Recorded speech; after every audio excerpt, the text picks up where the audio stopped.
পৃথিবীর সর্বোচ্চ শৃঙ্গ এভারেস্টের উচ্চতা ৮,৮৪৮ মিটার হলেও এই চূড়ায় পর্বতারোহীদের পা পড়েছে। জানলে অবাক হবেন, এভারেস্টের চেয়েও কম উচ্চতার একটি পর্বত যেখানে আজ পর্যন্ত কেউ উঠতে পারেনি। রহস্যজনকভাবে কাজটি অসম্পন্ন রয়ে গেছে। প্রকৃতির এক বিস্ময় লুকিয়ে আছে কৈলাস পর্বতে। এই পর্বতের নাম শোনেনি এমন মানুষের সংখ্যা খুবই কম।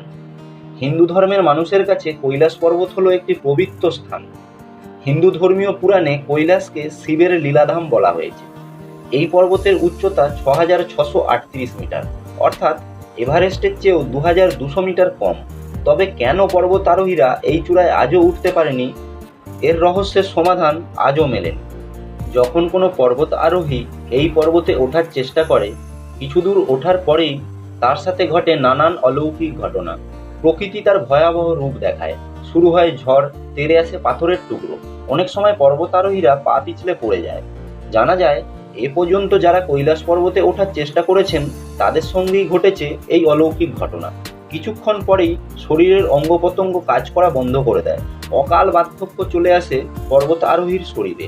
এমনকি মাথার চুল ও নখ বাড়তে শুরু করে দ্রুত গতিতে। সাধারণভাবে মানুষের নখ চুল যে হারে বাড়ে, কৈলাস পাহাড়ে অন্তত ১২ ঘন্টা কাটালে এর বৃদ্ধি হয়ে যায় প্রায় দ্বিগুণ।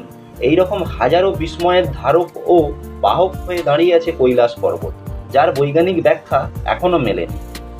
যদিও কেউ এখনো এর চূড়ায় ওঠেনি, তবে লাখ লাখ তীর্থযাত্রী হাজার বছর ধরে এর আশপাশে ঘুরছে সুখী হওয়ার আশায়। অনেকেই বারবার অবনত হয়েছে পর্বতের উদ্দেশ্যে প্রণাম জানাতে। এর চারপাশে যে ৫০ কিলোমিটার ট্র্যাক আছে সেই পথে হেঁটেছেন। এবং বিখ্যাত পর্বত আরোহী রেইনহোল্ড এর চূড়া আরোহণ করার অনুমতি চাইলে চীন সরকার তার প্রস্তাব ফিরিয়ে দেন। কারণ বর্তমানে কৈলাস পর্বত আরোহণ কঠোরভাবে নিষিদ্ধ। সংস্কৃত শব্দ কেলাস থেকে কৈলাসের উৎপত্তি, যার অর্থ হল বরফের তৈরি মূল্যবান রত্ন।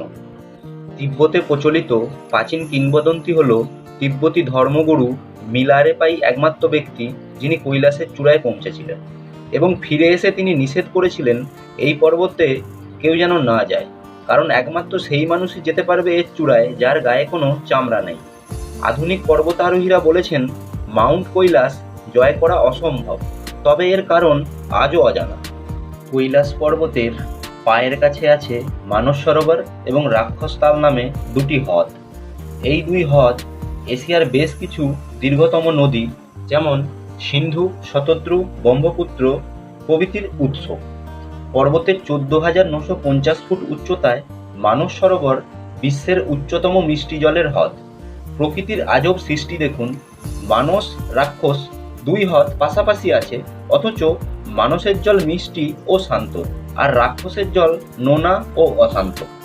প্রাচীন পুরাণ মতে শিবভক্ত রাবণ মহাদেবকে নিজের কাছে রাখবে বলে কৈলাস পাহাড়কে উপড়ে লঙ্কায় নিয়ে যেতে চেয়েছিলেন। পাহাড় সরানোর চেষ্টা করার সময় তার শরীর থেকে নির্গত ঘাম সৃষ্টি করে রাক্ষসত্রল হ্রদের নোনা জল। নদী দ্বারা বেষ্টিত কৈলাস পর্বতকে দেখলে পিরামিড মনে হয়। অনেকে তো আবার বিশ্বের সর্ববৃহৎ পিরামিড বলে থাকেন। পিরামিডের মতোই খাড়া, তাই হয়তো কেউ উঠতে পারেনি। আরও অদ্ভুত বিষয় হলো, বিজ্ঞানীরা বলেছেন কৈলাসে নাকি কোনো চৌম্বকীয় ক্ষেত্র নেই, যে কারণে এখানে কোনো কম্পাস কাজ করে না। পিরামিডের আকারের এই পর্বতের গায়ে অনেক প্রাচীন গুহা রয়েছে, যেখানে দেখা মিলতে পারে বৌদ্ধ ও হিন্দু সন্ন্যাসীদের। এই সন্ন্যাসীরা লোকচক্ষুর আড়ালে বহু বছর ধরে তপস্যা করে চলেছেন গুহায়। প্রতি বছর বহু মানুষ মানস সরোবর যাত্রা করেন, তবে দুর্গম প্রকৃতি এবং পরিবেশের কারণে অল্প কয়েকজনই যাত্রা সম্পূর্ণ করতে পারে। ১৯৯৯ সালে রাশিয়ার এক চক্ষু বিশেষজ্ঞ এরনেস্ট ঠিক করেন কৈলাস পর্বতের রহস্য উন্মোচন করবেন। তাই তিনি তার পর্বতারোহী দলে ভূবিজ্ঞানী, ভৌতিক বিশেষজ্ঞ আর ইতিহাসবিদদের নিয়ে তিব্বতে অনেকটা সময় কাটান এবং তিব্বতী লামাদের সাথে সাক্ষাৎ করেন। এরপর তিনি কৈলাস পর্বতে সময় কাটানোর অভিজ্ঞতা জানিয়ে একটি বই লেখেন এবং এই বইয়ে তিনি উল্লেখ করেন যে একটি মানব নির্মিত পিরামিড আছে কৈলাস পর্বতে, আর এই পিরামিডটি নির্মাণ করা হয় প্রাচীনকালে। তিনি দাবি করেন বড় পিরামিডটিকে অনেক ছোট ছোট পিরামিড ঘিরে আছে, আর সেখানেই ঘটে অলৌকিক ঘটনা। তিনি আরও লেখেন যে এক রাতে আমি আর আমার দুই সহযোগী পাথর পড়ার আওয়াজ পেয়েছি।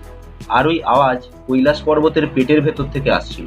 আমরা ভেবেছিলাম পিরামিডের মধ্যে হয়তো কোনো শক্তি আছে, যারা ঠিক মানুষের মতোই কথা বলছে। তিনি তার বইয়ে আরও বলেন যে বৈজ্ঞানিক দৃষ্টিকোণ দিয়ে এ বিষয়ে চর্চা করা আমার পক্ষে কঠিন, তবে আমি পরিষ্কারভাবে বলতে পারি কৈলাস পর্বতের এলাকা পৃথিবীর বাইরের জগতের সঙ্গে জড়িত। কৈলাস পর্বত নিয়ে গবেষণা করা আর এক গবেষক বৈজ্ঞানিক নিকোলাই বলেছেন যে কৈলাস পর্বতের চারিদিকে একটি অলৌকিক শক্তি বয়ে চলেছে।